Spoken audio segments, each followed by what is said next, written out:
Hey peeps, Thrill here. This will be my write-up for Sauna, an easy to medium Windows machine on HackTheBox. And this will be my first Windows write-up on HackTheBox. So anyways, we copy the IP to an nmap and v2c53 is open, which means this is a domain controller. And just like any other Windows box, many ports are open. Also port 80 has IIS serving, and LDAP gives us the domain name, which I included in my host entry right here. So let's check out what does the IIS is serving. What kind of website is that?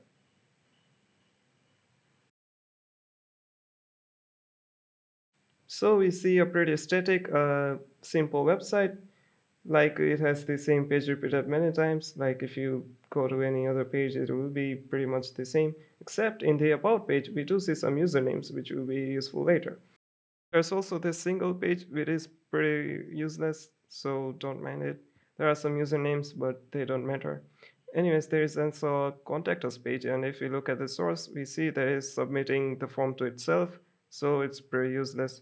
But we do see a hint on the page that it tells us to roast, which is basically a hint for Kerber roasting, and which is the case here. So I made a list of usernames based on the users on the about page, which contains the first name, last name, then the first letter of first name, then last name, and with a dot, and first name, then first letter of last name.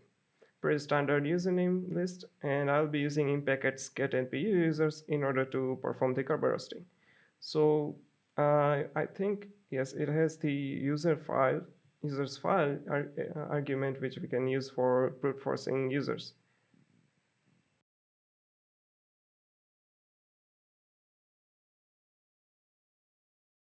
We specify the user's file and then the domain name. And let's see, this client not found is basically user not found in the machine. So, and we get a hit. Let's say the username being fsmith, we get the hash for Kerberos. So what is this actually? I'll explain after getting into the machine. I'll explain why did we get this hash using Kerberosting. But first, let's crack this hash using John. And of course, I'll be using word list the roq.txt.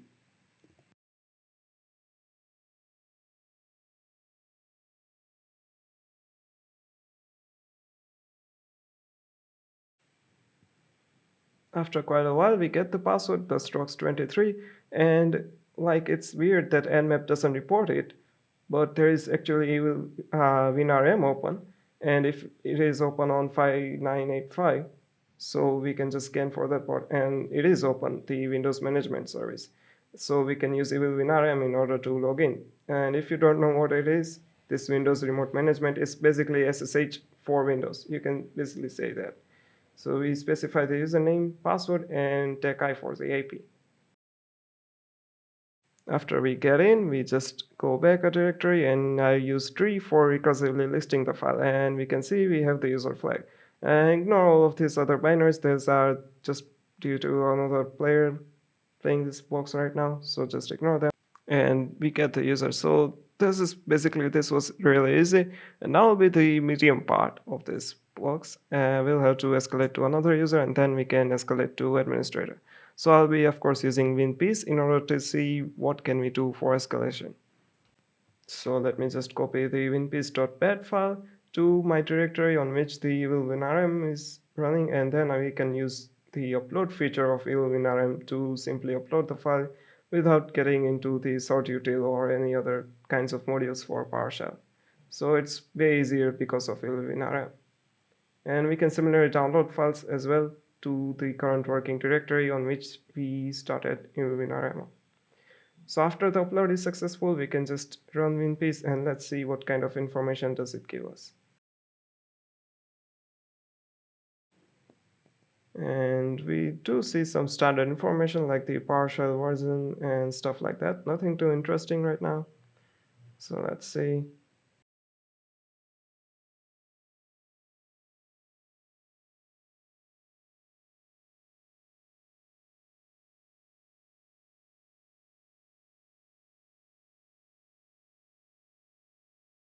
We can see here that it allows WinRM, Windows Remote Management Service, to be run so that we could easily log in as the user, and of course any other accounts as well. And looking at the privileges, we don't have anything special, so we cannot do anything. We also see some users which exist in this machine. And there is another user called SVC Loan Manager and H Smith, but H Smith will be useless. We will get the credentials for SVC Loan Manager like right about now. There we go.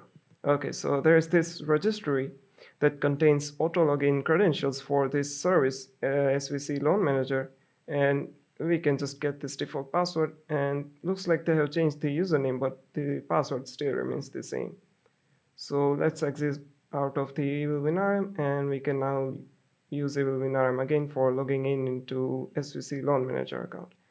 And let's see what can we do with that account. So I'll be using the same syntax with SVC Loan Manager and the password for it. And let's see, we get in into whoami/all, and let's see. Still nothing too really cool, but I forgot to mention that the Kerberos thing, which we did earlier, Kerberos thing, we were able to do because this pre-Windows 2000 compatible access group exists. And the fsmith user had the pre-auth enabled in it, so you can like research around the internet. Anyways, here I'm using SharpHound in order to see what kind of information can we enumerate. As this is a domain controller, SharpHound is really useful. In this case, we just upload it, we just run it, and it will enumerate everything and give us a zip file that we can use BloodHound in order to analyze. But here I'll be manually analyzing it because it's not that complex, and yeah, my internet doesn't allow me to have BloodHound. It's literally like I have really bad internet here. So anyways, I generated a zip, and let's see if we can download it.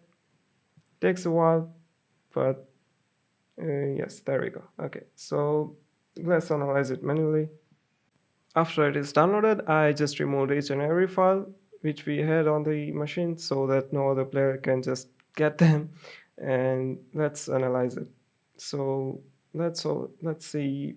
Yeah, we have the file, and I'll be just using arc default zip manager for parrot, and let's take a look around the domain file.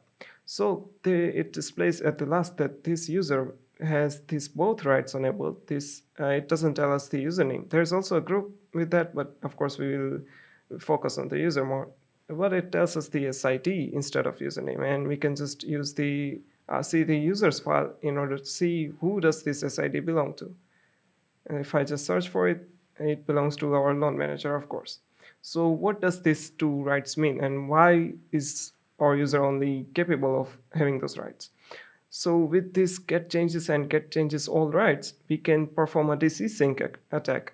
What it is basically is just impersonating a domain controller, and with this username and password we have the SVC Loan Manager, we can basically tell them that to trust us and give us the hashes for authentication.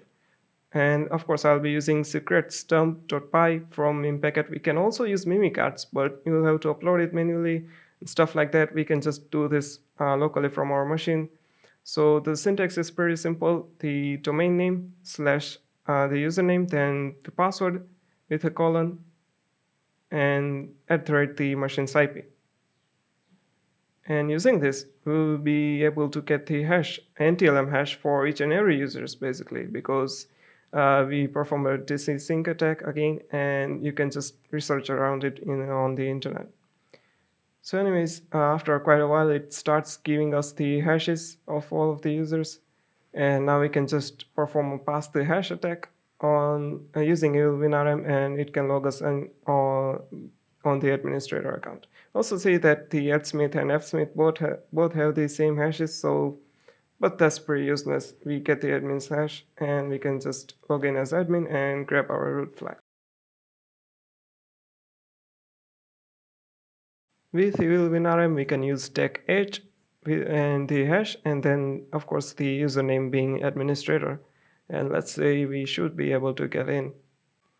So now we can just grab the root flag and root this machine, go to desktop and just get the root flag, get it, and we did the Sauna machine. So this was pretty medium. If you didn't understand this, it was because this was a Windows domain controller and not many people are experienced with it. You should Google anything you didn't understand, and I'll see you all next time.